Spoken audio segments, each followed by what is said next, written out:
La vérité nue et crue de Spinoza sur la venue du Christ. Vous êtes sur le point de découvrir quelque chose qu'on a essayé de vous cacher pendant près de 4 siècles.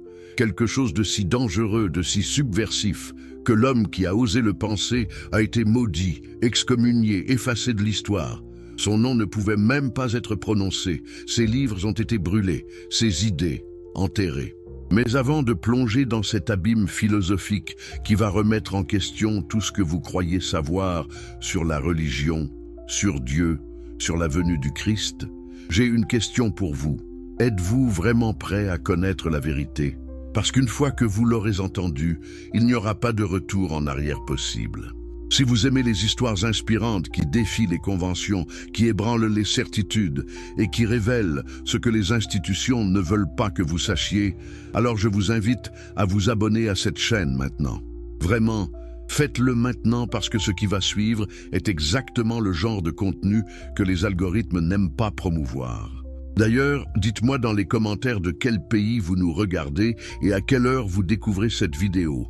Êtes-vous au Brésil en pleine matinée? En France pendant votre pause déjeuner? Au Québec tard dans la nuit? Je veux savoir qui ose écouter cette histoire. Et si vous êtes sur mobile, appuyez sur ce bouton pour hyper cette vidéo, ça aide énormément à ce que plus de gens découvrent cette vérité cachée. Croyez-moi, vous allez vouloir que d'autres personnes entendent ce que vous êtes sur le point d'apprendre. Alors, qui était cet homme si dangereux? Quel secret terrible a-t-il découvert? Et pourquoi, presque 400 ans après sa mort, ces idées restent-elles aussi explosives, aussi controversées, aussi menaçantes pour l'ordre établi? Nous sommes en 1656, à Amsterdam. La ville bourdonne d'activités commerciales, de diversité religieuse, de tolérance relative comparée au reste de l'Europe qui s'entredéchire encore dans les guerres de religion. Dans le quartier juif portugais, une communauté de réfugiés séfarades qui ont fui l'Inquisition ibérique essaie de reconstruire sa vie, sa foi, son identité. Parmi eux vit un jeune homme de 23 ans nommé Baruch Spinoza. Son père, Miguel, était un marchand respecté, un pilier de la communauté.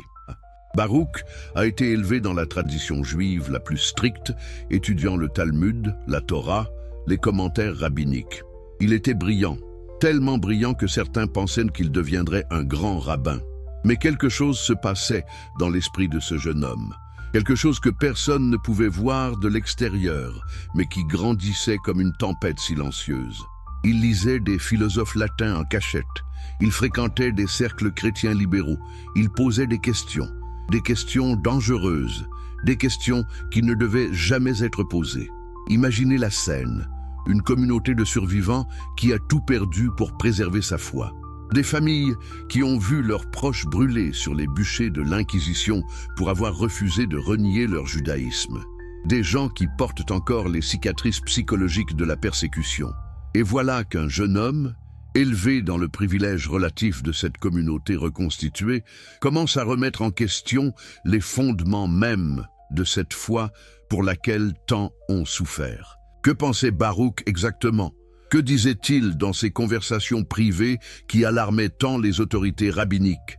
Les documents historiques sont fragmentaires, mais nous savons ceci. Il doutait de l'existence d'un Dieu personnel. Il questionnait l'immortalité de l'âme. Il suggérait que la Torah n'était pas littéralement écrite par Dieu, mais composée par des humains. Pouvez-vous imaginer la trahison ressentie par sa communauté? Après tout ce qu'ils avaient enduré pour préserver leur foi, voilà qu'un des leurs la démolissait de l'intérieur. Le 27 juillet 1656, les autorités rabbiniques d'Amsterdam ont pris une décision sans précédent. Ils allaient prononcer contre Baruch Spinoza le hérem le plus sévère jamais prononcé dans l'histoire de cette communauté. Un hérem, c'est une excommunication. Mais ce terme ne rend pas justice à la violence symbolique de ce qui s'est passé ce jour-là. Écoutez les mots exacts du décret, tels qu'ils ont été préservés dans les archives de la communauté portugaise d'Amsterdam.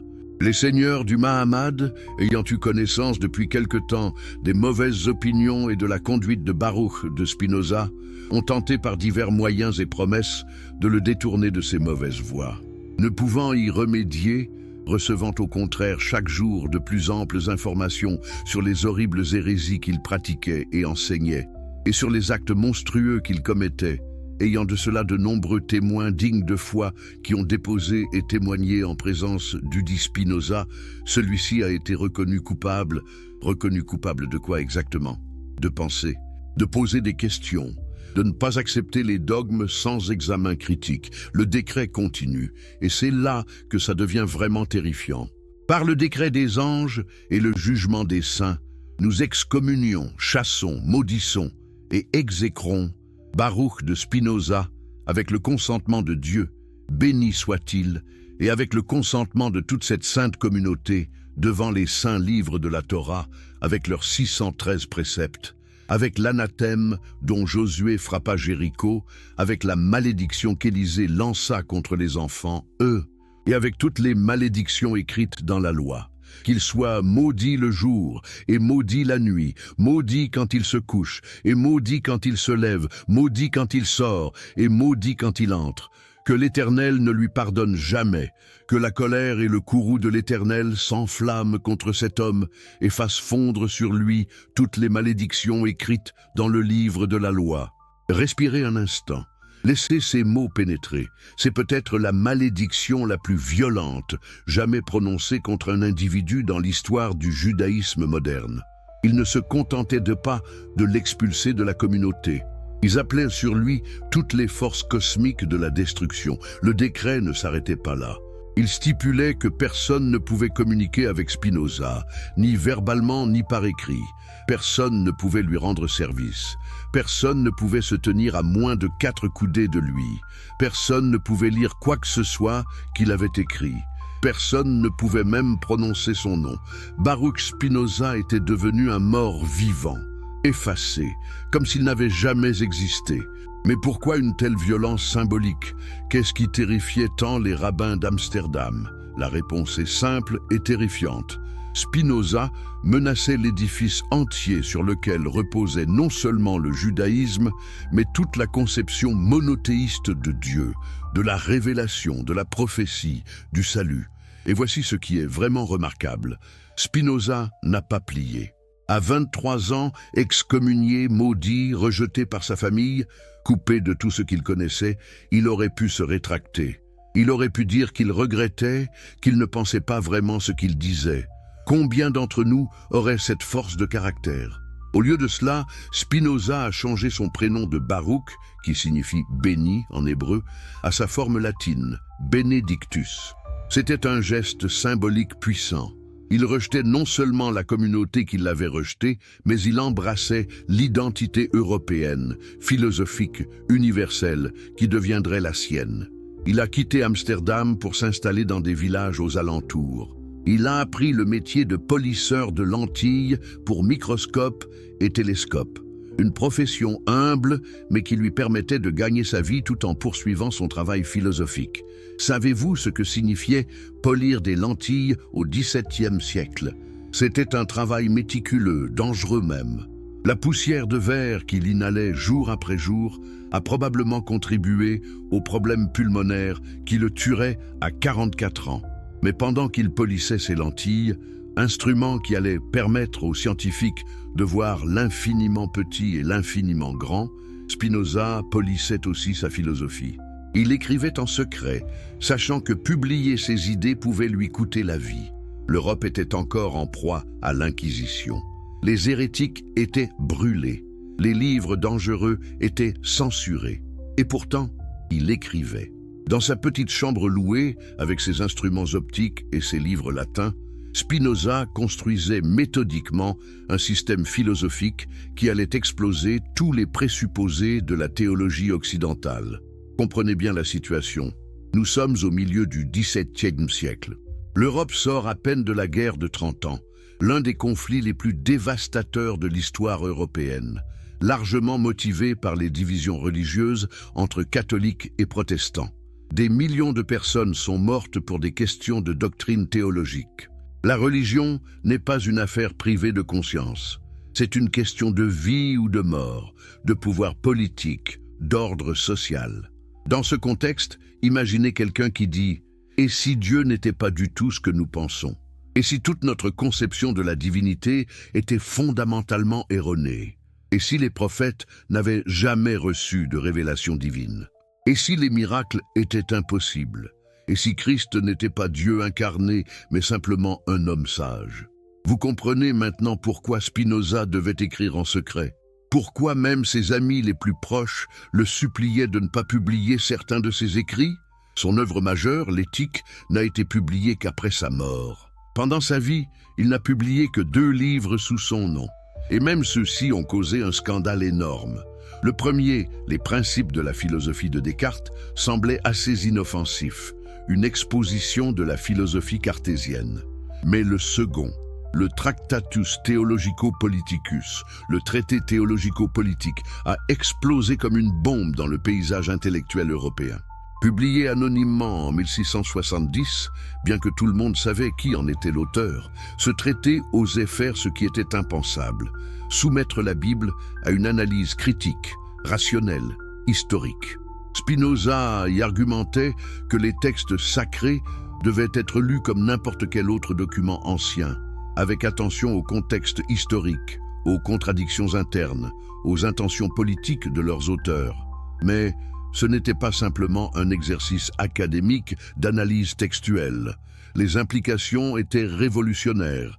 Si la Bible était un document humain faillible, historiquement contingent, alors toute l'autorité des institutions religieuses qui basaient leur pouvoir sur l'interprétation de textes supposément révélés s'effondrait.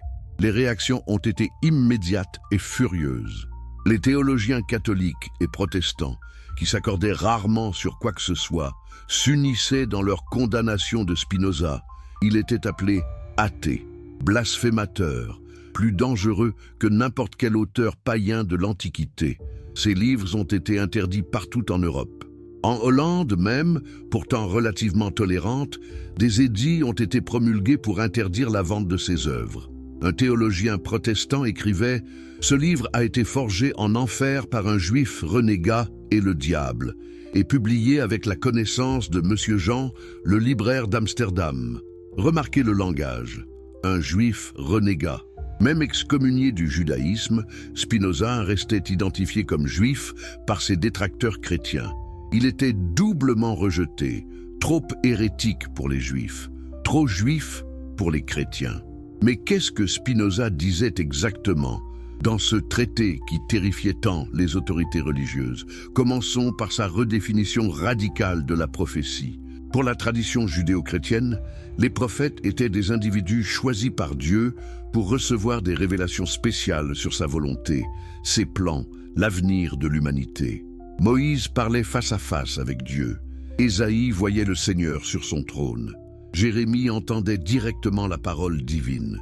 Spinoza démolissait cette conception avec une logique implacable. Les prophètes, argumentait-il, n'avaient rien de spécial en termes de connaissances intellectuelles. Ils n'étaient pas philosophes. Ils ne comprenaient pas la nature de Dieu mieux que quiconque.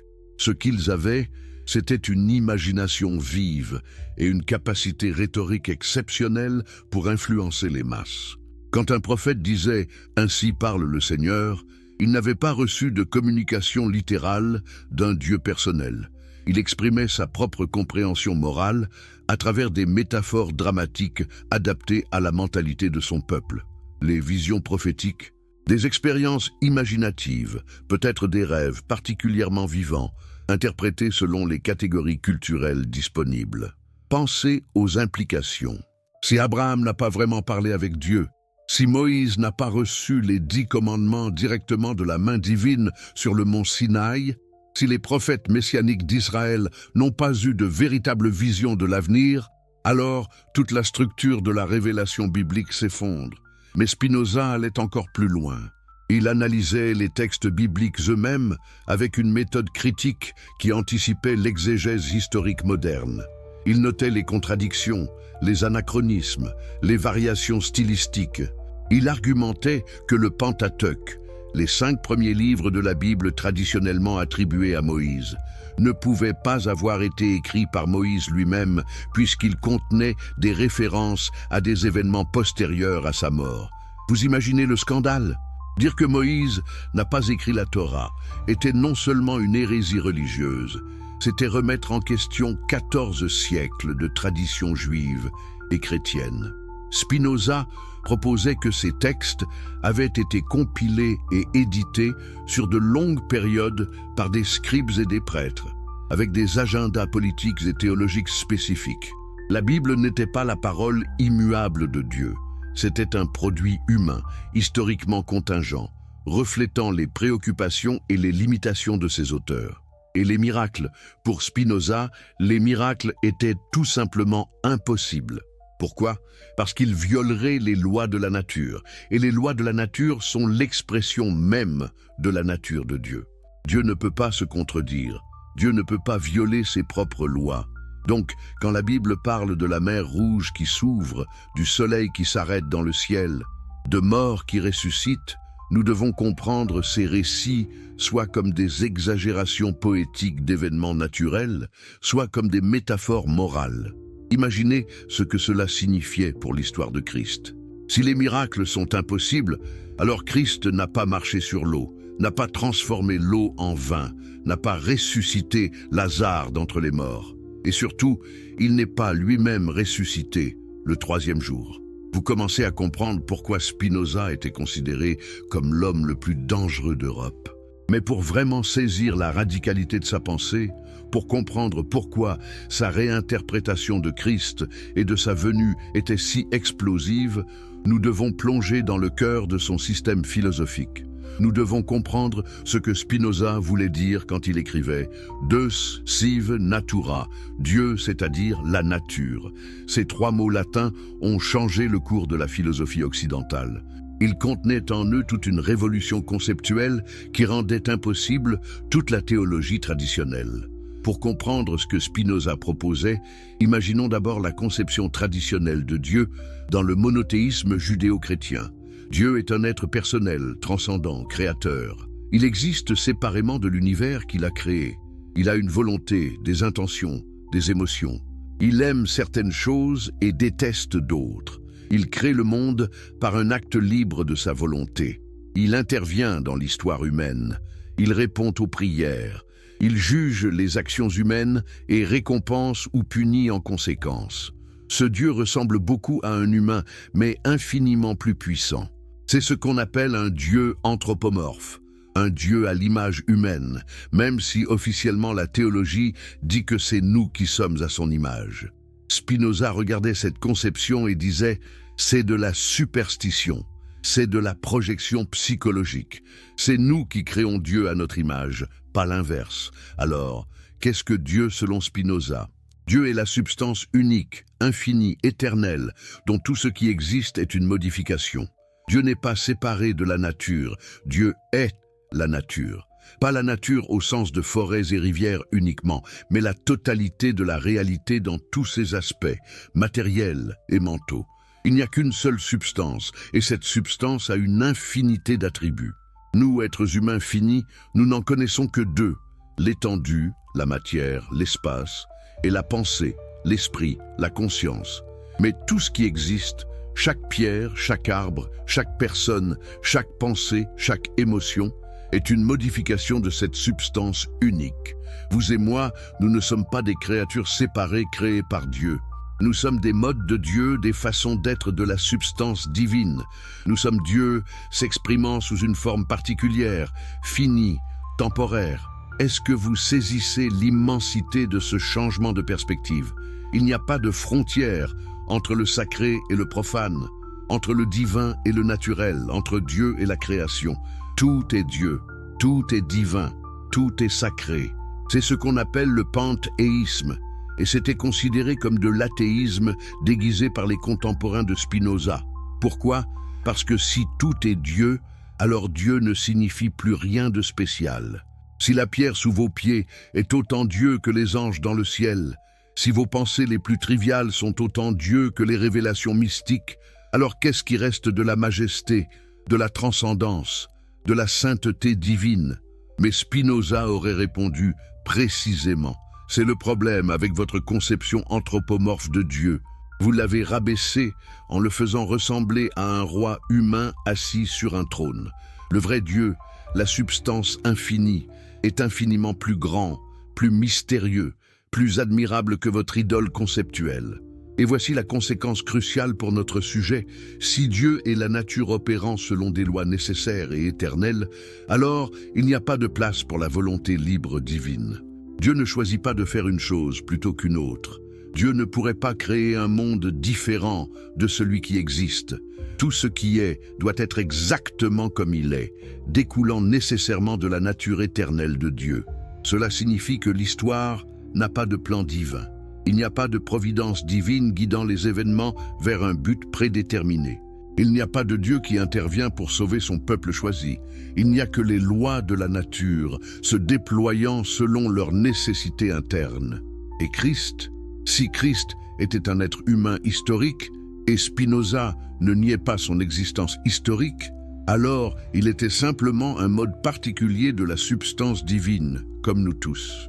Peut-être un mode exceptionnellement sage, exceptionnellement moral, mais pas fondamentalement différent en nature, pas Dieu incarné, pas une intervention surnaturelle dans l'histoire, juste un homme remarquable.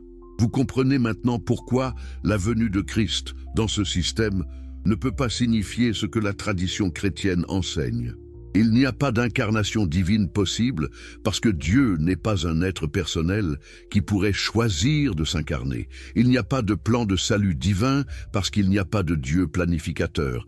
Il n'y a pas de seconde venue glorieuse parce qu'il n'y a jamais eu de première venue au sens surnaturel. Mais alors, qui était Jésus selon Spinoza et que signifiaient ses enseignements ? C'est là que l'analyse de Spinoza devient vraiment fascinante, parce qu'il ne rejette pas simplement Christ comme une figure religieuse sans importance.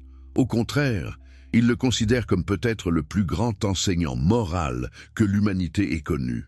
Spinoza fait une distinction cruciale entre deux types de connaissances religieuses. D'un côté, il y a la connaissance philosophique vraie de Dieu, qui consiste à comprendre la nature nécessaire de la réalité à travers la raison. Cette connaissance est accessible à très peu de personnes parce qu'elle requiert une capacité intellectuelle extraordinaire et beaucoup de temps pour l'étude et la méditation. De l'autre côté, il y a la connaissance morale pratique qui consiste à savoir comment vivre une bonne vie, comment traiter les autres avec justice et amour, comment créer une société harmonieuse.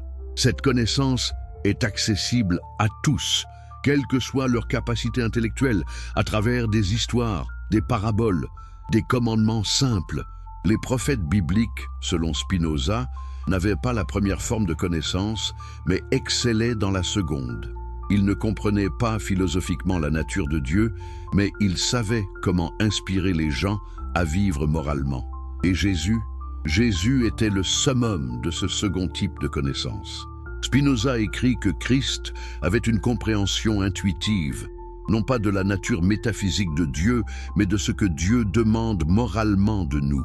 Il comprenait que l'essence de la religion vraie n'est pas dans les rituels, les sacrifices, les dogmes théologiques, mais dans l'amour, la justice, la charité. Quand Jésus disait qu'il était le Fils de Dieu, Spinoza l'interprète comme une métaphore. Jésus voulait dire qu'il comprenait et incarnait la volonté divine de justice et d'amour. Quand il disait qu'il parlait avec Dieu, c'était sa façon d'exprimer sa certitude intérieure concernant la vérité morale. Les disciples de Jésus, moins sophistiqués philosophiquement, ont pris ces métaphores littéralement. Ils ont pensé qu'il était littéralement le Fils engendré de Dieu. Ils ont pensé qu'il parlait littéralement avec un Dieu personnel. Et ainsi est né le christianisme, avec ses doctrines de l'incarnation, de la Trinité, de la rédemption par le sacrifice. Mais pour Spinoza, tout cela était une corruption de l'enseignement simple et pur de Jésus. Jésus n'enseignait pas des mystères théologiques. Il enseignait « Aimez votre prochain comme vous-même, aimez même vos ennemis, ne jugez pas, donnez aux pauvres, soyez humbles. » C'est ça, le message. Tout le reste, tout l'édifice dogmatique construit par les conciles œcuméniques, c'est de la sophistication humaine qui obscurcit la simplicité originale. Pensez à ce que cela signifie. Spinoza ne rejetait pas Jésus. Il essayait de le sauver de l'Église. Il disait « Jésus était grand précisément parce qu'il n'était pas un théologien, mais un maître moral. Sa grandeur résidait dans sa compréhension pratique de comment les humains devraient vivre ensemble, pas dans des spéculations métaphysiques sur la nature de Dieu. Et la résurrection, pour Spinoza, elle ne pouvait pas avoir eu lieu littéralement, puisque les miracles sont impossibles. Mais cela ne diminuait en rien la signification de Christ. Sa véritable résurrection était dans le fait que ses enseignements moraux ont survécu sa mort physique et continuent à inspirer des milliards de personnes. Vous voyez l'audace extraordinaire de cette réinterprétation? Spinoza prenait le personnage central du christianisme et le transformait complètement tout en prétendant révéler son vrai sens. Les chrétiens, compréhensiblement, y voyaient une attaque dévastatrice contre leur foi. Et ils avaient raison. Si Spinoza avait raison, alors presque toute la théologie chrétienne traditionnelle s'effondrait. Mais qu'en est-il de la venue de Christ? Si Jésus était un enseignant moral humain qui est mort il y a 2000 ans, que peut bien signifier l'idée de sa seconde venue? Quelle adaptation spécifique souhaitez-vous pour développer davantage les sections suivantes sur la réinterprétation de la venue de Christ et approfondir les implications contemporaines? Si vous aimez les histoires qui révèlent des vérités cachées pendant des siècles, qui remettent en question tout ce que vous pensiez savoir sur la religion et la spiritualité, alors abonnez-vous à cette chaîne maintenant. Parce que ce qui va suivre est tellement explosif que les institutions religieuses ont tout fait pour l'enterrer. Dites-moi dans les commentaires de quel pays vous nous regardez et à quelle heure vous découvrez cette révélation. Êtes-vous en France pendant votre pause café? Au Canada en soirée, en Belgique le matin? Et si vous êtes sur mobile, hypez cette vidéo, ça aide vraiment à ce que plus de personnes découvrent cette vérité qui change tout. Alors, nous avons vu qui était Spinoza, comment il a été maudit et excommunié, comment il a développé cette idée révolutionnaire que Dieu et la nature sont une seule et même chose. Mais maintenant, la question qui brûle toutes les lèvres, qu'est-ce que cela signifie pour Christ? Qu'est-ce que cela signifie pour sa venue, pour sa mission, pour sa résurrection, pour son retour promis? Reprenons là où nous nous sommes arrêtés. Spinoza vient de nous dire que Jésus était un enseignant moral extraordinaire, peut-être le plus grand que l'humanité ait connu. Mais pas Dieu incarné, pas un être surnaturel, simplement un homme d'une sagesse exceptionnelle. Mais si Jésus était simplement humain, alors toute l'histoire du christianisme repose sur un malentendu fondamental. Et c'est exactement ce que Spinoza suggérait. Écoutez-moi bien parce que ce qui va suivre est probablement la partie la plus controversée de toute sa philosophie. Selon Spinoza, les premiers disciples de Jésus ont mal compris leur maître. Ils l'ont aimé, certes, ils ont été transformés par ses enseignements absolument. Mais ils n'avaient pas la sophistication philosophique pour comprendre ce qu'il disait vraiment. Quand Jésus parlait du royaume de Dieu, il pensait à un royaume politique littéral. Quand il parlait de résurrection, ils imaginaient des corps physiques sortant de tombes. Quand il disait être un avec le Père, il le prenait littéralement plutôt que métaphoriquement. Pensez à Paul de Tarse, celui qui a vraiment fondé le christianisme tel que nous le connaissons. Paul n'a jamais rencontré Jésus de son vivant. Tout ce qu'il savait de Jésus venait de visions, de révélations mystiques, de témoignages de seconde main. Et Paul était un théologien brillant, un penseur sophistiqué formé dans la tradition pharisienne. Mais selon Spinoza, Paul a fait exactement ce que font tous les théologiens. Il a pris un enseignement moral simple et l'a transformé en système doctrinal complexe. La doctrine du péché originel. Une invention théologique pour expliquer pourquoi l'humanité avait besoin d'être sauvée. La doctrine de l'expiation par substitution, l'idée que Jésus est mort pour payer la dette de nos péchés. Une construction théologique basée sur les concepts de sacrifice de l'Ancien Testament. La résurrection corporelle, une littéralisation de métaphores sur la vie éternelle et le triomphe de la vérité sur la mort. Mais attendez, vous pourriez dire, les évangiles eux-mêmes racontent ces histoires. Jésus lui-même parle de sa résurrection future. Comment Spinoza peut-il dire que tout cela est mal interprété? C'est là que l'analyse critique de Spinoza des textes bibliques entre en jeu. Vous vous souvenez de ce que nous avons dit plus tôt. Spinoza était l'un des premiers à appliquer une méthode historico-critique à la Bible. Il regardait quand les textes avaient été écrits, par qui, dans quel contexte, avec quels objectifs politiques et théologiques. Les évangiles n'ont pas été écrits par des témoins oculaires directs des événements. Marc, le plus ancien, a probablement été écrit 40 ans après la mort de Jésus. 40 ans. Pensez à tout ce qui peut être transformé, embelli, réinterprété en 40 ans de transmission orale. Et Marc lui-même était déjà une interprétation théologique des événements, pas un reportage journalistique neutre. Matthieu et Luc ont été écrits encore plus tard, utilisant Marc comme source mais ajoutant leurs propres matériaux et perspectives théologiques. Jean, le dernier, écrit probablement 70 ans après les événements, est ouvertement théologique dans son approche. Dès la première ligne, au commencement était la parole, et la parole était avec Dieu, et la parole était Dieu. C'est de la haute théologie, de la philosophie grecque mélangée avec l'histoire juive. Alors, qu'est-ce qui s'est réellement passé? Selon Spinoza, voici le scénario le plus probable. Jésus était un enseignant juif charismatique qui prêchait un message d'amour radical, de justice sociale, de réforme religieuse. Il attirait des foules, ce qui inquiétait les autorités romaines qui craignaient toute source potentielle de troubles. Il critiquait également l'establishment religieux juif, ce qui le mettait en conflit avec les pharisiens et les sadducéens.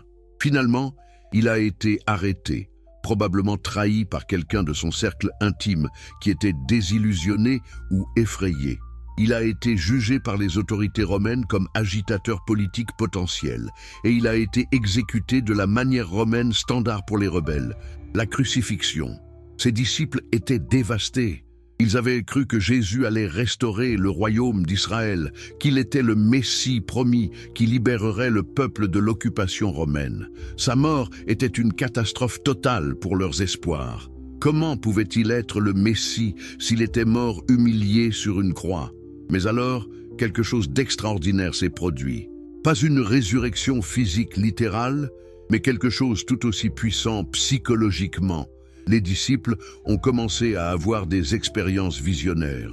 Dans leur chagrin, dans leur besoin désespéré de comprendre, dans leur méditation profonde sur les enseignements de leur maître, ils ont eu des visions de Jésus vivant. Pierre a eu une vision. Marie-Madeleine a eu une vision. Paul, des années plus tard, a eu sa fameuse vision sur le chemin de Damas. Était-ce des hallucinations ? Des expériences psychologiques intenses, mal interprétées, des rêves particulièrement vivants? Spinoza dirait que cela n'a pas d'importance. Ce qui compte, c'est que ces expériences ont convaincu les disciples que Jésus n'était pas vraiment mort, que son message était éternel, que la vérité qu'il enseignait ne pouvait pas être tuée. Et à partir de là, une mythologie s'est construite. Les histoires de la tombe vide, les récits d'apparitions aux disciples, l'ascension au ciel. Chaque génération ajoutait des détails, amplifiait les merveilles, théologisait les événements. Ce qui avait commencé comme des expériences spirituelles intenses est devenu une doctrine de résurrection corporelle littérale. Pourquoi ? Parce que c'était nécessaire pour le message. Si les disciples avaient dit « Jésus est mort, mais ses enseignements vivent dans nos cœurs », qui aurait écouté?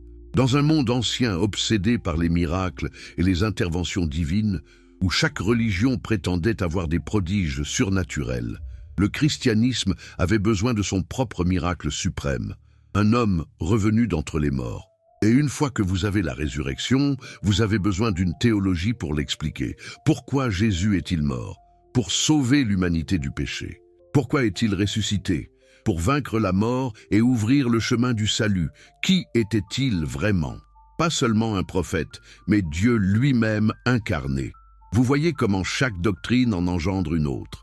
Comment on passe d'un enseignant sage à une théologie cosmique complète? C'est ça, le processus de mythification religieuse, et Spinoza le voyait clairement. Mais alors, et c'est là que ça devient vraiment fascinant, qu'en est-il de la promesse du retour de Christ? Si Jésus était humain et est mort il y a 2000 ans, Que signifie la doctrine de la seconde venue? Pour comprendre la réponse de Spinoza à cette question, nous devons revenir à sa conception de ce qu'est vraiment la religion. Pour Spinoza, la religion vraie n'est pas un ensemble de croyances théologiques sur la nature de Dieu ou des événements surnaturels. La religion vraie est simplement la pratique de la justice et de la charité. Dans le traité théologico-politique, Spinoza réduit toute l'essence de la religion à 7 dogmes simples. Permettez-moi de vous les énumérer parce qu'ils sont révolutionnaires dans leur simplicité. 1. Dieu existe. 2. Dieu est unique. 3. Dieu est omniprésent. 4. Dieu a un pouvoir souverain sur toute chose. 5. Le culte de Dieu consiste uniquement dans la justice et la charité. 6. Tous ceux qui obéissent à Dieu en vivant ainsi sont sauvés. 7. Dieu pardonne les péchés de ceux qui se repentent.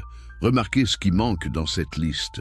Pas de Trinité, pas d'incarnation, pas de résurrection, pas de sacrement, pas d'église nécessaire. Juste ces vérités morales simples que presque toutes les religions reconnaissent sous une forme ou une autre. Alors, dans ce cadre, que signifie la venue du Christ? Elle ne peut pas signifier un événement surnaturel futur où Jésus descendra physiquement des nuages. Ce serait violer les lois de la nature, et nous avons déjà établi que les miracles sont impossibles. Au lieu de cela, la venue du Christ doit être comprise métaphoriquement, symboliquement. Christ vient chaque fois qu'un individu embrasse les principes de justice et d'amour qu'il enseignait. Christ vient chaque fois qu'une société se rapproche des idéaux de paix et d'équité. Christ vient chaque fois que la vérité triomphe sur le mensonge, que la compassion l'emporte sur la cruauté. En d'autres termes, la seconde venue n'est pas un événement futur à attendre passivement. C'est un processus continu auquel nous participons tous. Chaque acte de bonté est une venue du Christ. Chaque moment de vérité révélée est une venue du Christ. Chaque progrès vers une société plus juste est une venue du Christ. Vous comprenez ce que Spinoza fait ici? Il prend une doctrine chrétienne centrale et la transforme complètement. Au lieu d'un événement eschatologique catastrophique où les croyants seront sauvés et les non-croyants damnés, il en fait un appel éthique universel et continu. Le royaume de Dieu n'est pas un paradis futur. C'est la possibilité présente d'une société organisée selon la raison et l'amour. Et ce royaume arrive graduellement, péniblement, à travers les efforts humains pour créer plus de justice et de connaissance dans le monde.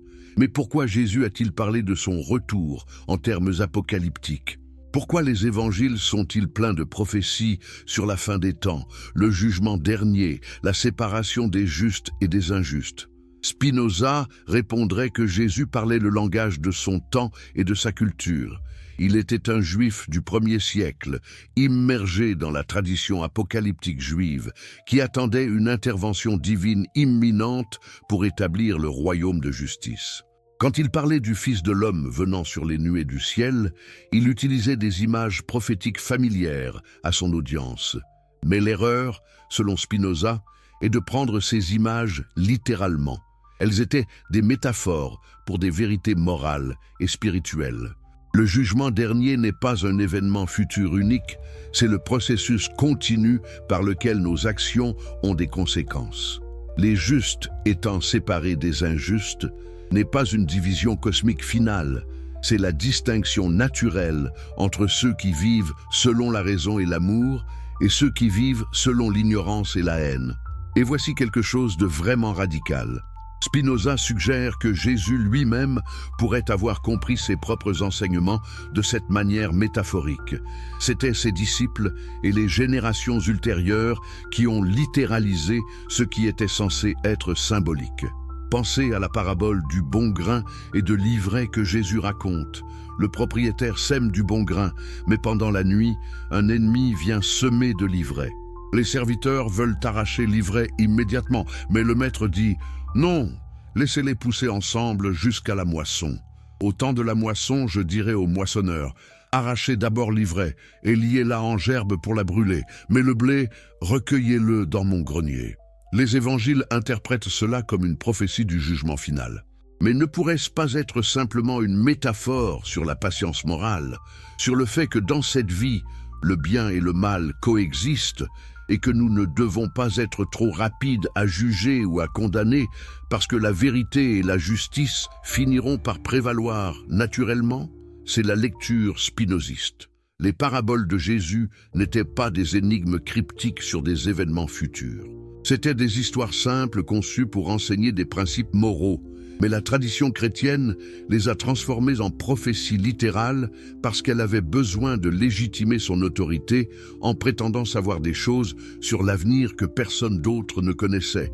Maintenant, vous pourriez vous demander, mais qu'en est-il de tous les passages où Jésus parle explicitement de son retour, où il dit « Je reviendrai » ou « Vous me verrez venir sur les nuées du ciel ». Comment Spinoza peut-il expliquer cela? C'est là que l'analyse critique des textes devient cruciale. Spinoza noterait d'abord que ces passages ont été écrits des décennies après la mort de Jésus, par des communautés qui essayaient de donner un sens à son absence continue. Les premières communautés chrétiennes s'attendaient au retour imminent de Christ. Paul lui-même pensait qu'il verrait le retour de son vivant. Quand cela n'est pas arrivé, il a fallu ajuster la théologie. Les évangiles, écrits plus tard, reflètent ces ajustements. Ils mettent dans la bouche de Jésus des paroles qui adressent les préoccupations de communautés ultérieures. Personne ne connaît le jour ni l'heure. Cette phrase aborde directement le problème du retard de la parousie. Le royaume de Dieu est au milieu de vous. Cette phrase spiritualise ce qui était peut-être à l'origine une attente politique. Vous voyez, les évangiles ne sont pas des enregistrements neutres de ce que Jésus a réellement dit.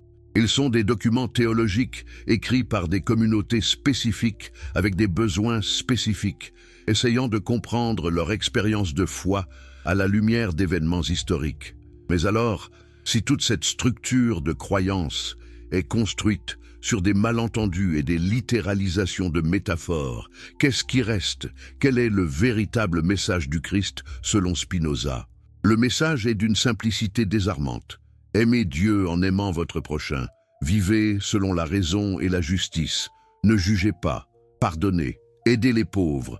Soyez humbles. Recherchez la vérité. C'est tout. Pas de théologie compliquée sur la nature de Dieu. Pas de doctrine sur le péché originel ou l'expiation. Pas de rituel nécessaire. Juste ces principes moraux simples que même un enfant peut comprendre. Et voici ce qui est vraiment beau dans l'interprétation de Spinoza. Elle rend les enseignements de Christ universellement accessibles. Vous n'avez pas besoin d'accepter des doctrines impossibles à croire pour des personnes rationnelles. Vous n'avez pas besoin de supprimer vos doutes intellectuels.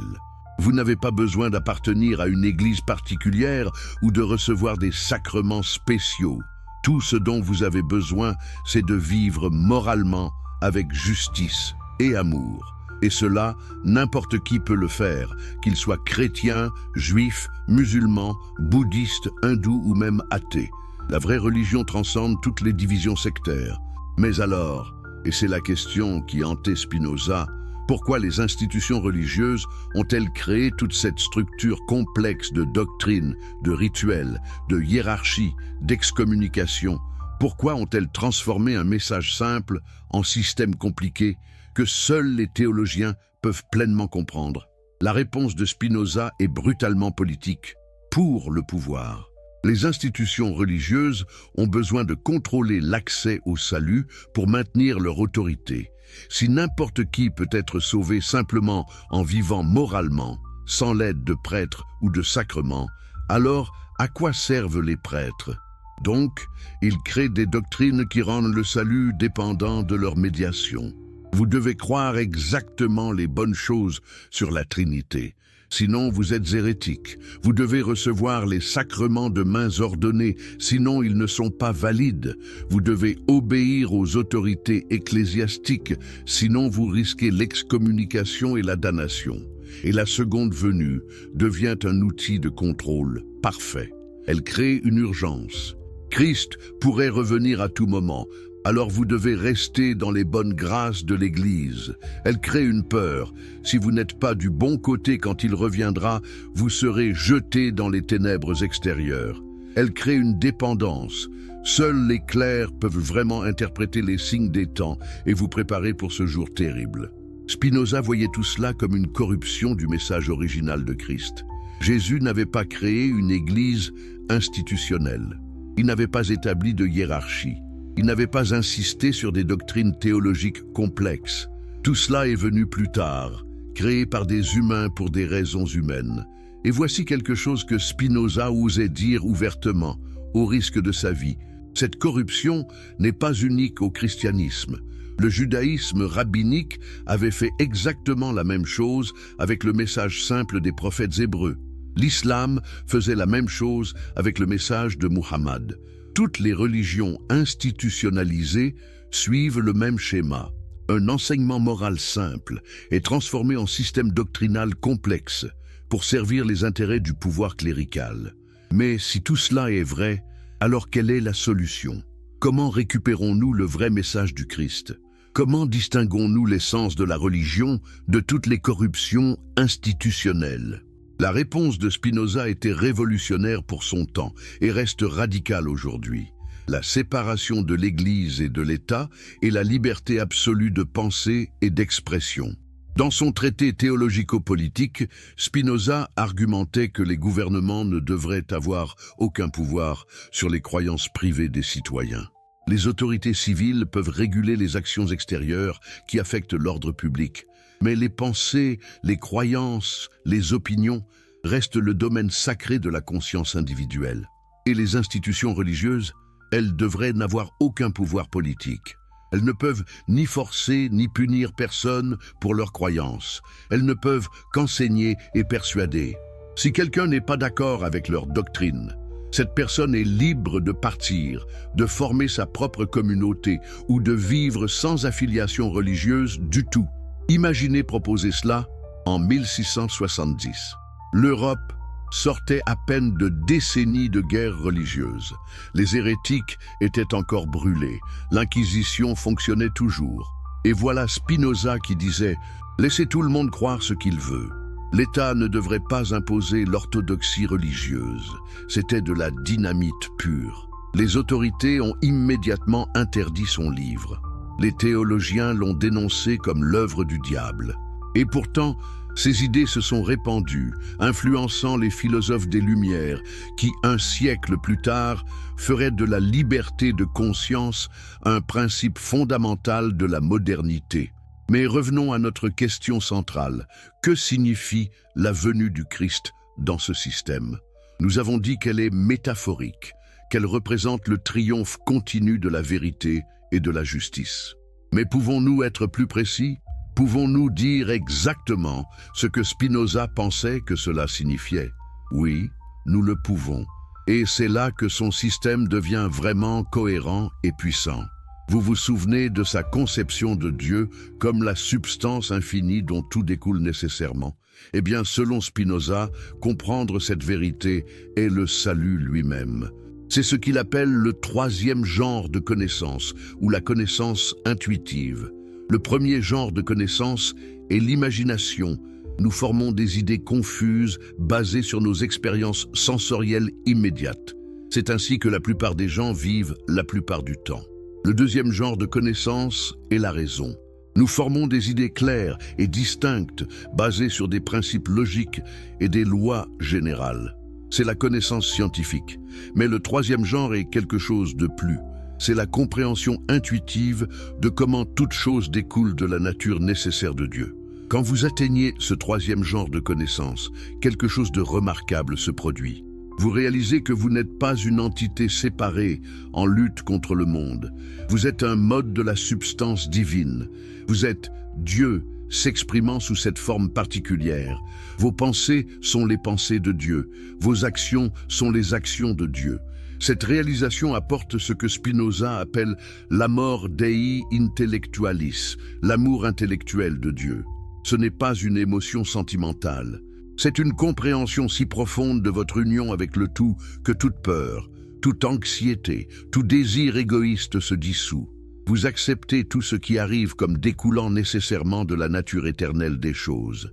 Vous trouvez une paix et une joie profonde dans cette acceptation. C'est ça le salut selon Spinoza. C'est ça la vie éternelle. Pas une survie personnelle après la mort, mais une participation à l'éternité de Dieu pendant cette vie. La partie de votre esprit qui comprend les vérités éternelles est elle-même éternelle. Elle transcende le temps. Elle participe à la nature divine. Alors, quand Christ vient, chaque fois qu'un individu atteint cette compréhension, chaque fois que quelqu'un s'éveille à la vérité de son union avec Dieu nature, chaque fois qu'une personne passe de l'ignorance et de la peur à la connaissance et à l'amour, Jésus lui-même, selon Spinoza, avait probablement atteint ce niveau de compréhension.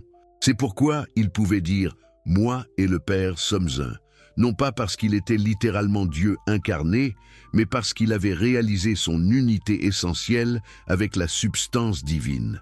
C'est pourquoi il enseignait avec une telle autorité, non pas parce qu'il recevait des messages d'un Dieu extérieur, mais parce qu'il parlait de sa propre compréhension intérieure profonde.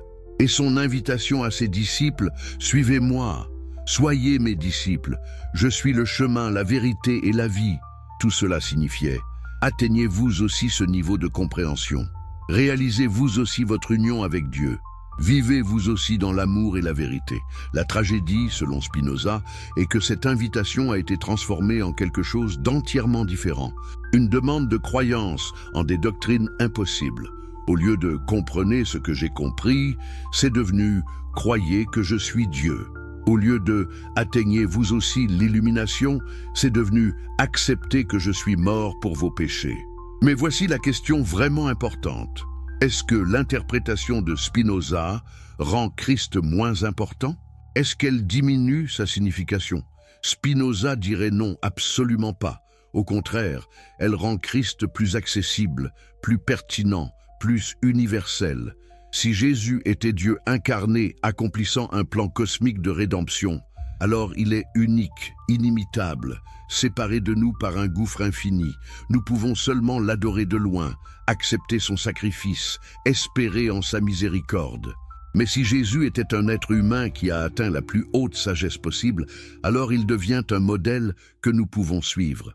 Son message n'est pas « croyez en moi pour être sauvés », mais « faites ce que j'ai fait, comprenez ce que j'ai compris, aimez comme j'ai aimé, et vous aussi trouverez la paix, la joie, la vie éternelle. » C'est un message d'autonomisation, pas de dépendance.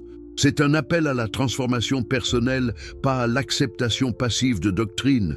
C'est une invitation à la sagesse, pas une demande de foi aveugle. Et la venue du Christ, elle se produit chaque jour dans chaque cœur qui s'ouvre à la vérité, dans chaque esprit qui passe de l'ignorance à la connaissance, dans chaque société qui fait un pas vers plus de justice et d'amour. Le royaume de Dieu n'est pas quelque part dans le ciel à attendre.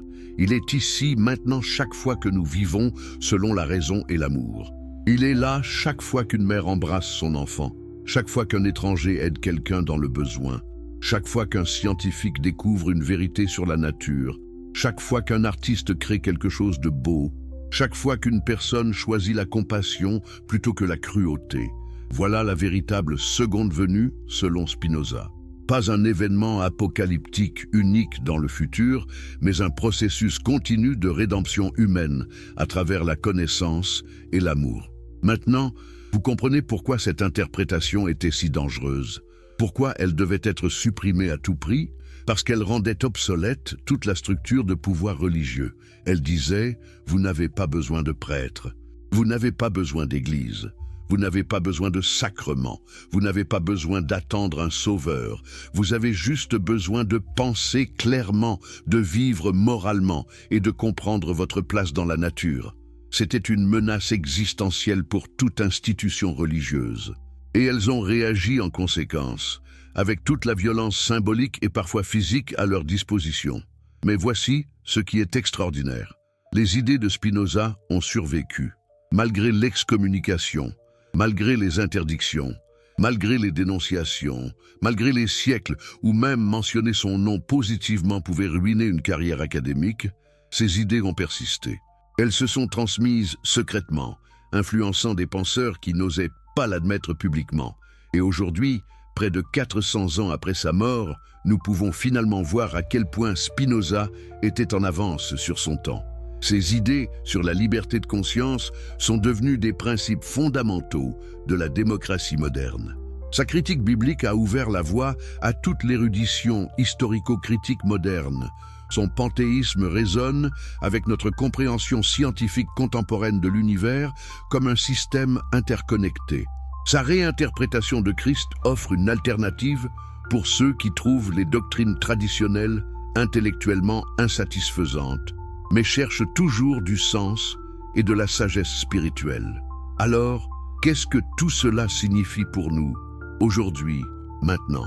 Comment devons-nous vivre à la lumière de cette vérité spinoziste sur Christ et sa venue?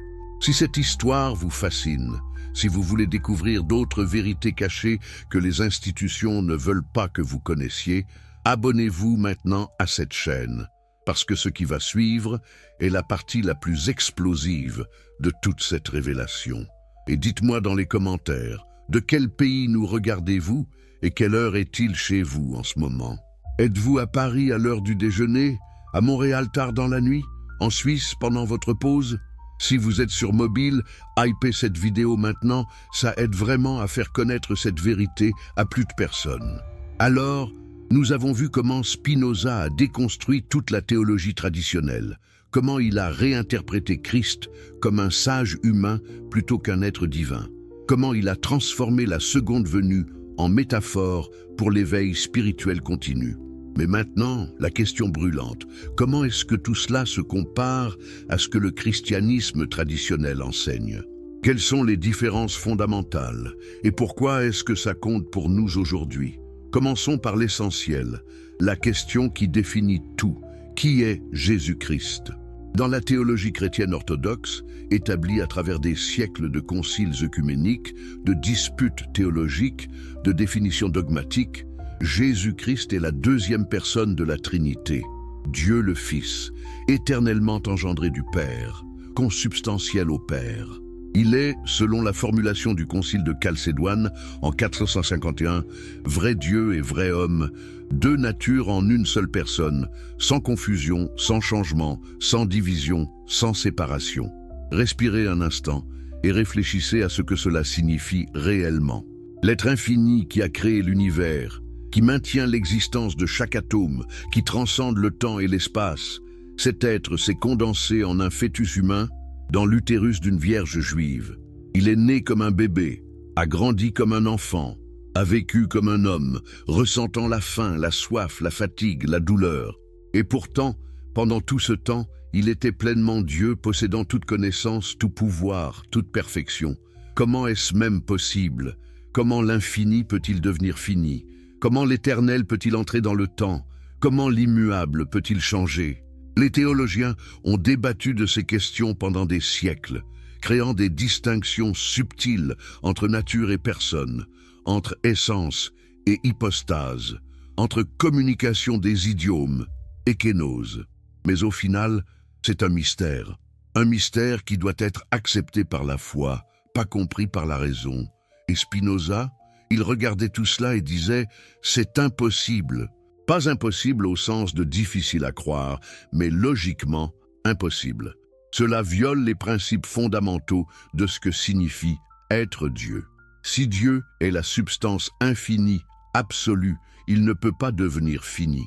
Si Dieu est éternel et immuable, il ne peut pas entrer dans le temps et changer.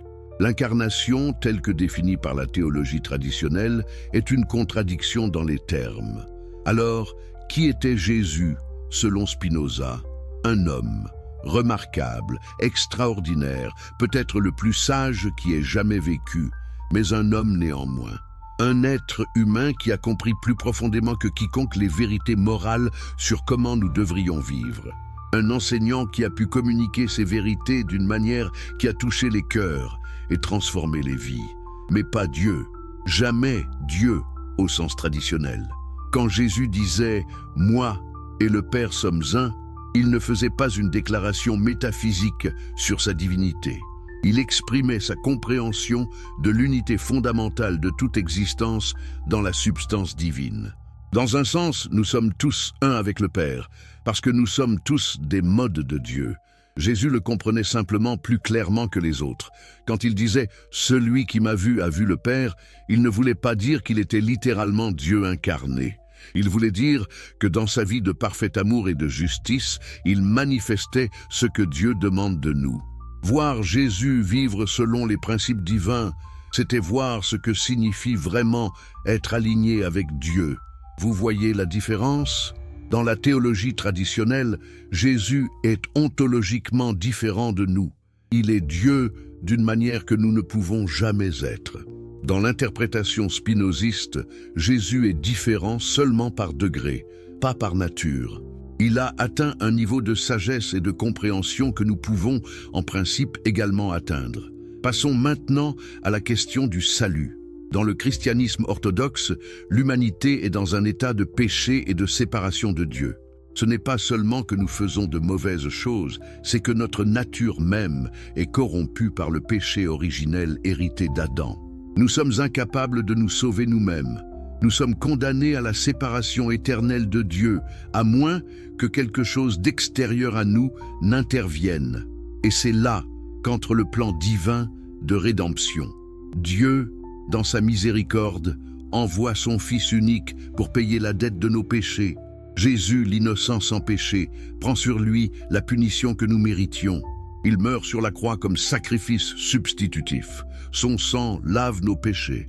Sa mort satisfait la justice divine. Et sa résurrection prouve que le sacrifice a été accepté et que la mort est vaincue.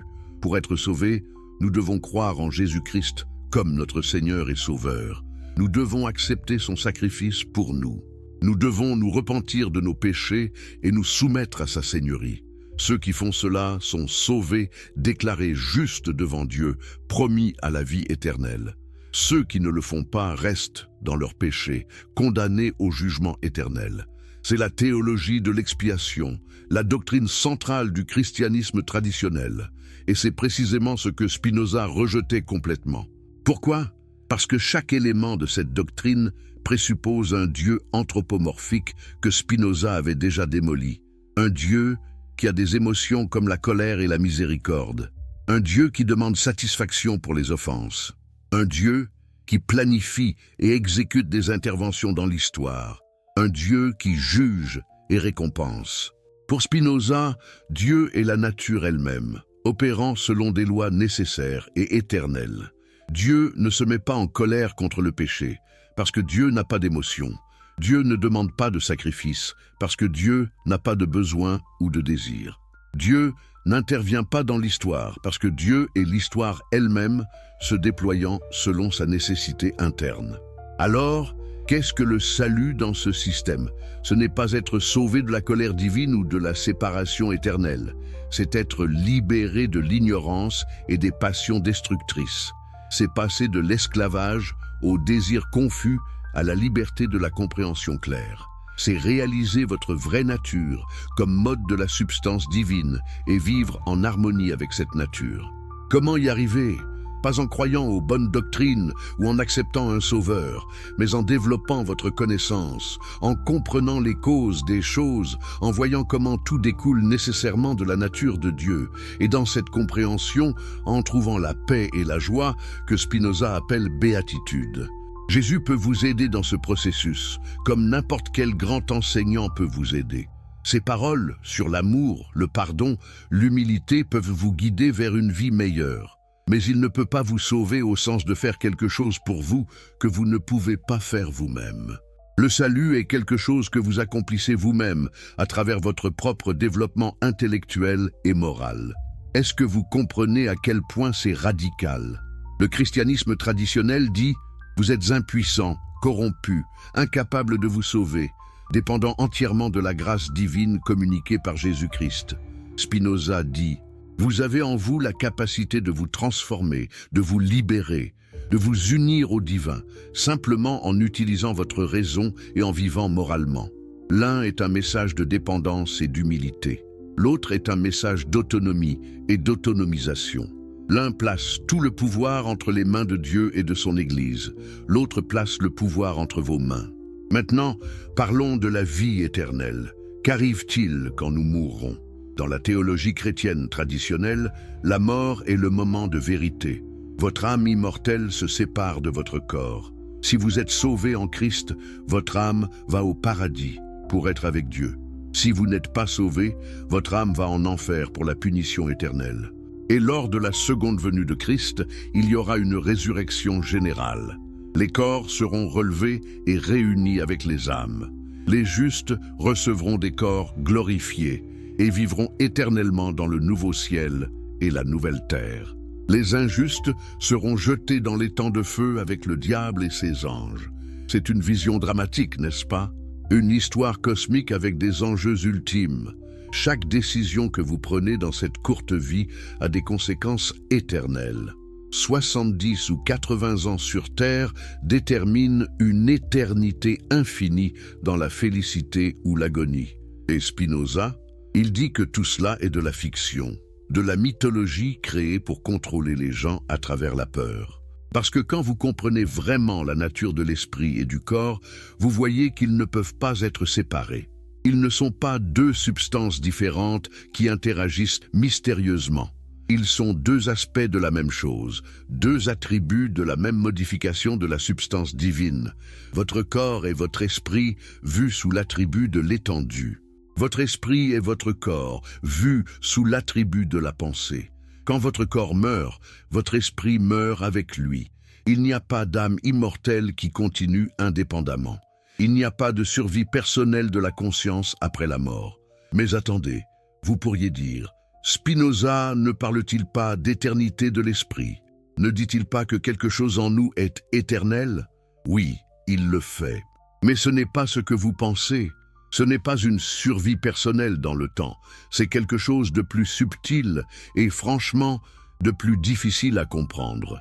Selon Spinoza, votre esprit contient à la fois des idées inadéquates, confuses, partielles, dépendantes des circonstances temporelles, et des idées adéquates, claires, complètes, comprenant les essences éternelles des choses.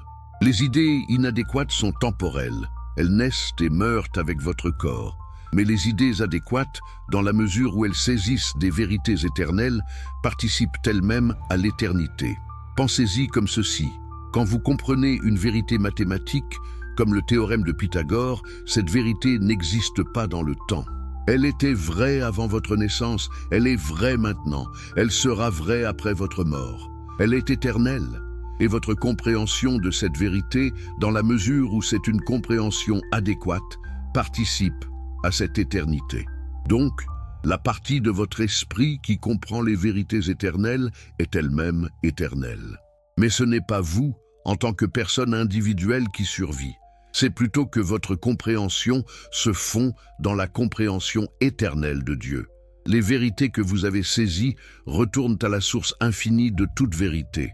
C'est une forme très différente d'immortalité de celle proposée par le christianisme traditionnel. Ce n'est pas la continuation de votre conscience personnelle, de vos souvenirs, de votre identité. C'est la dissolution de votre individualité dans l'universalité divine. C'est presque bouddhiste dans son esprit, n'est-ce pas? L'extinction du moi dans le nirvana de la compréhension éternelle. Pour beaucoup de gens, cela n'est pas du tout réconfortant. Ils veulent survivre en tant qu'eux-mêmes. Ils veulent retrouver leurs proches décédés. Ils veulent une vie après la mort où ils sont encore eux, avec leur personnalité, leurs relations, leurs expériences.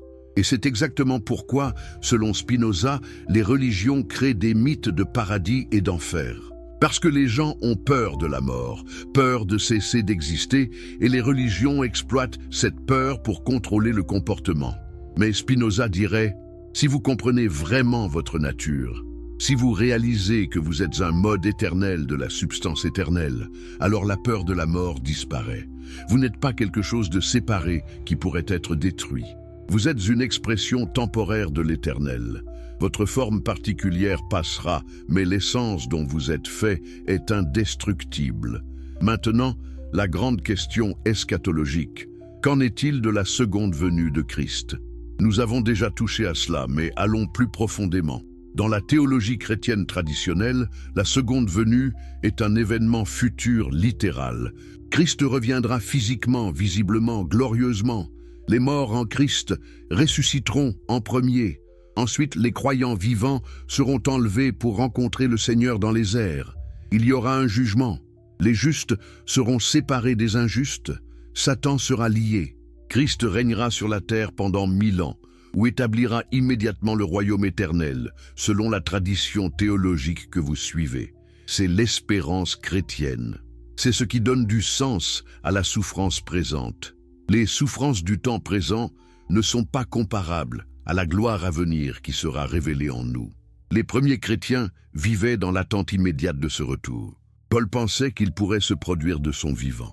Et pendant 2000 ans, génération après génération, les chrétiens ont attendu, scruté les signes des temps, proclamé que cette génération-ci verrait sûrement le retour du Seigneur. Et il n'est toujours pas venu. Comment les chrétiens expliquent-ils cela? Diverses manières. Un jour est comme 1000 ans pour le Seigneur.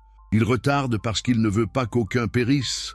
Nul ne connaît le jour ni l'heure, mais le fait demeure, l'attente de 2000 ans commence à ressembler moins à un retard et plus à une attente vaine. Spinoza aurait dit, bien sûr qu'il n'est pas revenu, parce qu'il ne reviendra jamais au sens littéral, parce que Jésus était un homme qui est mort, et les morts ne ressuscitent pas. Parce que l'espérance eschatologique était basée sur la mentalité apocalyptique juive du 1er siècle, pas sur une véritable prophétie du futur. Mais cela ne signifie pas que l'idée de la venue de Christ est sans valeur. Cela signifie simplement qu'elle doit être réinterprétée. La venue de Christ n'est pas un événement externe à attendre, c'est une transformation interne à accomplir. Christ vient chaque fois qu'un individu passe de l'ignorance à la connaissance, de la haine à l'amour, de l'égoïsme à la compassion. Le royaume de Dieu n'est pas un régime politique futur établi par intervention surnaturelle. C'est l'état de l'esprit et de la société quand les gens vivent selon la raison et l'amour. Ce royaume peut être établi ici et maintenant, dans la mesure où nous choisissons de le créer.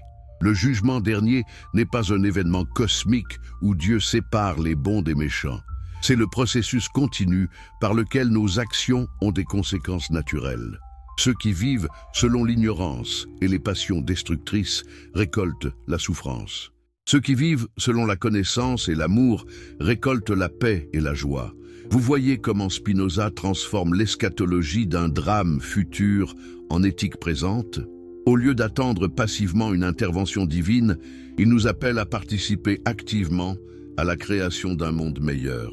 Au lieu de reporter l'espérance à un au-delà hypothétique, il nous invite à trouver le salut ici et maintenant à travers la transformation personnelle et sociale. Mais alors, que reste-t-il du christianisme dans cette réinterprétation? Si vous enlevez la divinité de Christ, l'expiation substitutive, la résurrection littérale, la vie après la mort personnelle, la seconde venue apocalyptique, qu'est-ce qui reste? Ce qui reste, dirait Spinoza, c'est l'essentiel. Les enseignements moraux de Jésus sur l'amour, le pardon, la justice, l'humilité, l'exemple de sa vie consacrée au service des autres. L'inspiration que son histoire continue à fournir pour des milliards de personnes, la communauté de ceux qui essaient de vivre selon ses principes. Est-ce suffisant? Pour Spinoza, c'était plus que suffisant. C'était tout ce qui comptait vraiment.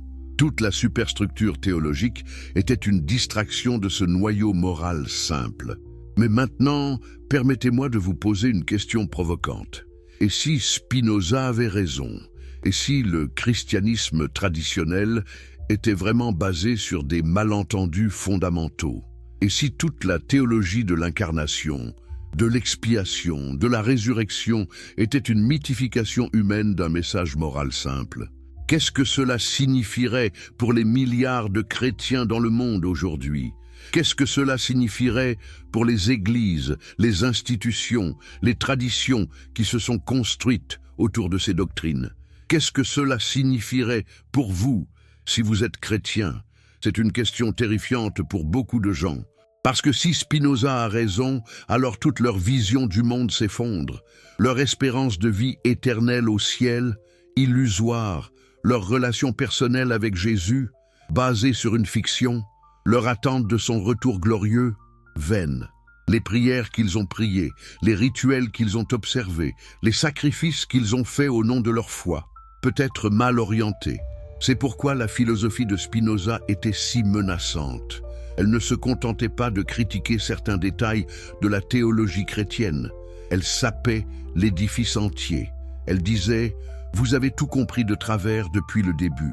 Et pourtant, paradoxalement, Spinoza offrait aussi quelque chose de libérateur. Il disait « Vous n'avez pas besoin de croire des choses impossibles. Vous n'avez pas besoin de supprimer vos doutes intellectuels. Vous n'avez pas besoin d'avoir peur d'un Dieu colérique ou d'un jugement éternel. Vous pouvez embrasser la raison, chercher la vérité honnêtement et toujours trouver un sens spirituel profond dans l'existence. Vous pouvez admirer Jésus comme un grand enseignant moral sans le déifier. Vous pouvez apprécier les valeurs chrétiennes d'amour et de compassion sans accepter les doctrines chrétiennes sur le péché et le salut. Vous pouvez même participer à des communautés religieuses pour le soutien et l'inspiration qu'elles offrent, sans prendre leur mythologie littéralement. C'est ce qu'on pourrait appeler un christianisme non théiste ou un humanisme chrétien. Et ce n'est pas seulement une curiosité philosophique du XVIIe siècle. C'est une option vivante pour beaucoup de gens aujourd'hui qui se trouvent attirés par les valeurs et la figure de Jésus, mais qui ne peuvent pas accepter les affirmations surnaturelles du christianisme traditionnel. Maintenant, avançons dans le temps. Nous sommes au XVIIe siècle avec Spinoza, maudit, isolé, écrivant en secret. Ses livres sont interdits, brûlés, dénoncés. Son nom devient synonyme d'athéisme, de blasphème, de danger moral. Même des philosophes qui sont secrètement influencés par lui n'osent pas l'admettre publiquement. Mais les idées ne peuvent pas être tuées aussi facilement que les personnes. Les idées se propagent, se transforment, réapparaissent sous de nouvelles formes. Et les idées de Spinoza, aussi supprimées qu'elles étaient, ont commencé à infiltrer le courant intellectuel européen. Au XVIIIe siècle, le siècle des Lumières, nous voyons l'émergence d'un mouvement qui remet en question l'autorité religieuse, qui célèbre la raison et la liberté de penser, qui critique les superstitions et les dogmes. Et sous la surface, l'esprit de Spinoza est présent, même si son nom n'est pas toujours prononcé. Gotthold Ephraim Lessing, le grand dramaturge et critique allemand, possédait une copie secrète de l'éthique de Spinoza. Il l'étudiait en privé, bien qu'il n'osait pas défendre Spinoza publiquement. Dans ces dernières années, dans des conversations privées avec son ami, le philosophe Friedrich Heinrich Jacobi, Lessing a admis qu'il était spinoziste. Il n'y a pas d'autre philosophie que la philosophie de Spinoza, aurait-il dit. Quand Jacobi a rendu cette confession publique après la mort de Lessing, cela a créé ce qu'on appelle le Pantheismus-Streit, la controverse du panthéisme qui a secoué le monde intellectuel allemand. Lessing, ce héros des Lumières, était secrètement un disciple de Spinoza, le hérétique maudit, impossible, mais c'était vrai, et il n'était pas le seul. Johann Wolfgang von Goethe, le plus grand écrivain allemand, était également profondément influencé par Spinoza. Il trouvait dans la philosophie spinoziste une vision du monde qui résonnait avec son propre sens de l'unité de la nature.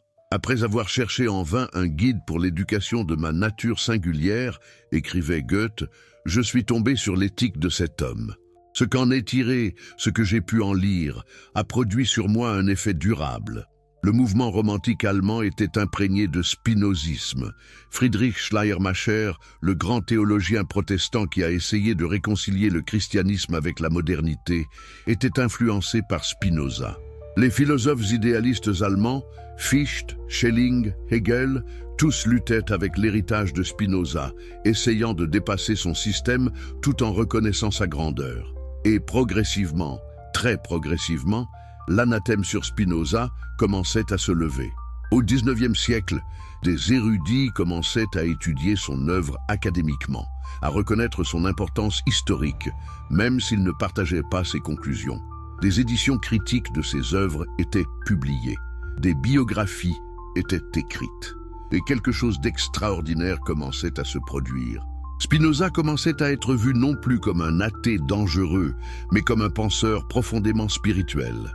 Son identification de Dieu avec la nature n'était plus vue comme une négation de Dieu, mais comme une forme de mysticisme. Son rejet des doctrines religieuses traditionnelles n'était plus vu comme une attaque contre la religion, mais comme un appel à une religiosité plus pure, plus intellectuelle. Albert Einstein, le physicien du XXe siècle, quand on lui demandait s'il croyait en Dieu, répondait « Je crois au Dieu de Spinoza qui se révèle dans l'harmonie ordonnée de ce qui existe, non en un Dieu qui se préoccupe du sort et des actions des êtres humains. » C'était une déclaration remarquable. Le scientifique le plus célèbre du monde se réclamait du philosophe qui avait été maudit pour athéisme. Mais Einstein comprenait ce que beaucoup avaient manqué. Spinoza n'était pas athée au sens de nier tout sens du divin. Il redéfinissait radicalement ce que signifie Dieu en l'identifiant à la totalité de la réalité elle-même, opérant selon des lois nécessaires que la science peut découvrir. Et aujourd'hui, comment les idées de Spinoza résonnent-elles dans notre monde du XXIe siècle? De manière remarquablement pertinente. Considérez la crise de foi que beaucoup de gens éprouvent dans les sociétés occidentales modernes. Les statistiques montrent des nombres croissants de gens qui se disent spirituels mais pas religieux ou non affiliés religieusement. Ils ne peuvent pas accepter les doctrines traditionnelles du christianisme ou d'autres religions, mais ils ne se satisfont pas non plus d'un matérialisme sec qui nie toute dimension spirituelle à l'existence. Pour beaucoup de ces gens, Spinoza offre une alternative, une façon d'être profondément spirituel sans être superstitieux, une façon de révérer la nature et de trouver le divin dans l'existence elle-même, sans postuler un être surnaturel. Une façon d'admirer les grandes figures religieuses comme Jésus sans avoir à accepter les mythologies qui se sont construites autour d'elle. Le mouvement du naturalisme religieux, qui gagne du terrain particulièrement parmi les scientifiques et les universitaires, est essentiellement spinoziste dans son orientation. Il cherche à trouver le sacré dans la nature elle-même, à célébrer les merveilles révélées par la science, à cultiver des attitudes de révérence et de gratitude envers l'existence sans invoquer le surnaturel. La critique biblique moderne, qui analyse les textes sacrés avec des méthodes historiques et littéraires, suit exactement l'approche que Spinoza a inaugurée dans son traité théologico-politique. Aujourd'hui, c'est l'approche standard dans les séminaires théologiques libéraux et les départements d'études religieuses universitaires. Les érudits examinent quand les textes ont été écrits, par qui, dans quel contexte, avec quelles influences, exactement comme Spinoza l'a proposé il y a presque 400 ans. Et qu'en est-il de la réinterprétation spinoziste de Christ? Elle trouve un écho dans ce qu'on appelle la quête du Jésus historique, le projet académique de distinguer entre ce que Jésus a réellement dit et fait et ce qui a été ajouté par la tradition ultérieure.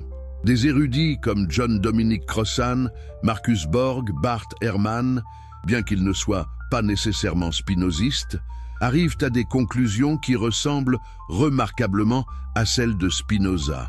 Jésus était un enseignant sage, un réformateur religieux, un prophète social, mais pas Dieu incarné au sens que la théologie traditionnelle affirme. La seconde venue, réinterprétée comme transformation continue plutôt qu'événement apocalyptique futur, cela ressemble beaucoup à ce que beaucoup de chrétiens progressistes et libéraux croient aujourd'hui. Ils ne s'attendent pas à un retour littéral de Jésus sur les nuages. Ils comprennent le royaume de Dieu comme une réalité spirituelle et sociale que nous construisons progressivement ici, sur Terre. La séparation de l'Église et de l'État, la liberté de conscience, la tolérance religieuse que Spinoza a défendue, ce sont maintenant des principes fondamentaux des démocraties occidentales modernes, bien que toujours contestés et imparfaitement réalisés. Alors, dans un sens, Spinoza a gagné. Ces idées qui étaient trop dangereuses pour être prononcées de son vivant sont maintenant largement acceptées, du moins dans les cercles intellectuels et académiques. La marée a tourné, mais en un autre sens, la bataille continue. Parce que le christianisme traditionnel, avec toutes ces doctrines que Spinoza a critiquées, est toujours vivant et puissant. Des milliards de personnes croient encore en un Dieu personnel, en la divinité de Christ, en la résurrection littérale, en la vie éternelle au ciel, en la seconde venue apocalyptique. Pour eux, Spinoza n'est pas un libérateur, mais un destructeur. Pas un philosophe courageux, mais un hérétique dangereux, et ils ont raison dans leur évaluation, selon leurs propres prémices. Si le christianisme traditionnel est vrai, alors Spinoza est profondément dangereusement faux. Si Jésus est vraiment Dieu incarné, si la Bible est vraiment la parole infaillible de Dieu, si le salut vient vraiment uniquement par la foi en Christ, alors rejeter ces vérités et se condamner à l'enfer éternel. Donc, la question reste, qui a raison? Le christianisme traditionnel avec ses affirmations surnaturelles audacieuses, ou Spinoza avec son rationalisme naturaliste? Je ne peux pas répondre à cette question pour vous. Personne ne le peut. C'est quelque chose que chaque personne doit décider par elle-même, en pesant les preuves, en considérant les arguments, en écoutant sa propre conscience et sa raison. Mais ce que je peux dire, c'est ceci. Quelle que soit votre conclusion, vous devez à vous-même de comprendre les deux côtés. Si vous êtes chrétien traditionnel, vous devez comprendre la critique spinoziste, même si vous la rejetez finalement. Vous devez savoir pourquoi des gens intelligents et réfléchis trouvent vos doctrines impossibles à accepter. Et cela pourrait vous aider à présenter votre foi d'une manière plus nuancée, plus intellectuellement honnête. Et si vous êtes dans le camp spinoziste, si vous trouvez le christianisme traditionnel impossible à croire, vous devez néanmoins reconnaître la profondeur et la richesse de la tradition que vous critiquiez. Vous devez comprendre pourquoi ces doctrines ont été si puissantes, si transformatrices pour tant de personnes à travers l'histoire. Et vous devez respecter la sincérité et l'intégrité de ceux qui continuent à les embrasser. Ce qui nous amène à la question finale, la plus importante de toutes. Comment devons-nous vivre? Si Spinoza a raison, si Dieu est la nature, si Christ était un sage humain, si la seconde venue est métaphorique, si le salut est par la connaissance plutôt que la foi, s'il n'y a pas de vie éternelle au ciel, alors qu'est-ce que tout cela signifie pour comment nous vivons nos vies ici et maintenant? La réponse de Spinoza est d'une clarté cristalline. Vivez selon la raison et l'amour. Développez votre connaissance. Comprenez les causes des choses, voyez votre place dans l'ordre éternel de la nature, et dans cette compréhension, trouvez la liberté et la paix. Ne vivez pas dans la peur, ni de la mort, ni du jugement divin, ni de l'enfer. La peur est une émotion qui découle de l'ignorance et de l'impuissance perçue. Plus vous comprenez, moins vous avez peur. Ne vivez pas dans l'espoir de récompenses futures au ciel. La vertu est sa propre récompense. Vivre selon la raison et l'amour produit naturellement la joie et la paix, ici et maintenant. Ne passez pas votre temps à essayer de plaire à un Dieu anthropomorphique imaginaire. Dieu n'a pas de préférence humaine. Dieu n'est pas offensé par vos doutes ou satisfait par votre obéissance aveugle. Au lieu de cela, cherchez à comprendre. Étudiez la nature, la science, la philosophie. Développez votre capacité de pensée rationnelle. Défiez vos propres présupposés. Soyez honnête intellectuellement, même quand la vérité est inconfortable. Traitez les autres avec justice et compassion, non par peur de la punition ou espoir de récompense, mais parce que c'est la façon rationnelle de vivre en société. Nous sommes tous des modes de la même substance divine. Faire du mal à autrui, c'est, en un sens, se faire du mal à soi-même. Pardonnez ceux qui vous blessent, non parce qu'un commandement divin l'exige, mais parce que la rancune vous empoisonne. Comprendre que les gens agissent par nécessité selon leurs natures et circonstances rend le pardon plus facile. Soyez humble, reconnaissant que votre connaissance est limitée, que vous êtes une partie minuscule d'un tout infini, que vous avez autant à apprendre qu'à enseigner.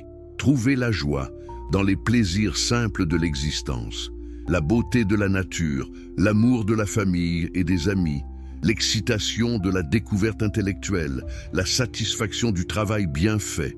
Vous n'avez pas besoin de miracles ou de promesses surnaturelles pour que la vie soit merveilleuse. Et quand vient finalement la mort, acceptez-la comme partie naturelle du cycle de l'existence. Vous n'étiez pas là avant votre naissance et vous ne serez pas là après votre mort. Mais pendant le bref temps de votre existence, vous avez participé à l'être éternel de Dieu. Vous avez été une forme que la substance infinie a prise. Et même après que cette forme se dissout, la substance reste, s'exprimant à travers d'innombrables autres formes. C'est l'éthique spinoziste. C'est comment nous devrions vivre si nous acceptons sa vision du monde. Et remarquablement, ce n'est pas si différent de l'éthique que Jésus enseignait.